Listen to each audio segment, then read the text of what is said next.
அஸ்ஸலாமு அலைக்கும் வரஹ்மத்துல்லாஹி வபரகாத்துஹு. நாளும் ஓர் அமுதமொழி.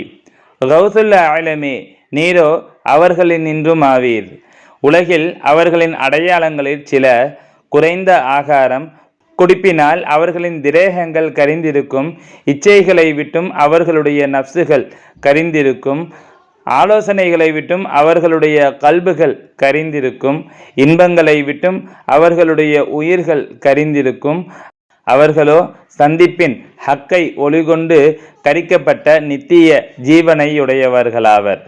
விளக்கம்: இந்த நிலைமையில் உள்ள கௌசுல் ஆலமும் அவர்கள் நின்றும் உள்ளவர்களும் இன்னும் உள்ளார்கள். ஊன், குடிப்பு போன்றவைகளை பற்றிய சிந்தனை இல்லாமல் அல்லாஹுவையே சிந்தித்தவர்களாய் அவர்கள் இருக்கின்றமையால் அவர்களின் உடல் இறை ஒளிவிலேயே கரிந்தவர்களாய் இருப்பர். அவர்களின் ஊனும் குடிப்பும் இறை சிந்தனையை விட மிக குறைந்தவையாய் இருக்கும். அவர்களின் மூச்சுக்களோ தேவையற்ற எண்ணங்களை விட்டும் இறை எண்ணத்தினாலே அதன் ஒளிவில் கரிந்ததாயிருக்கும். அவர்களின் ஆவி இன்பங்கள் அனைத்தையும் விட்டும் இறையின் எண்ணத்தை கொண்டு அதன் ஜோதியிலே கரிந்து ஜோதியாக மிளிர்ந்து கொண்டிருக்கும்.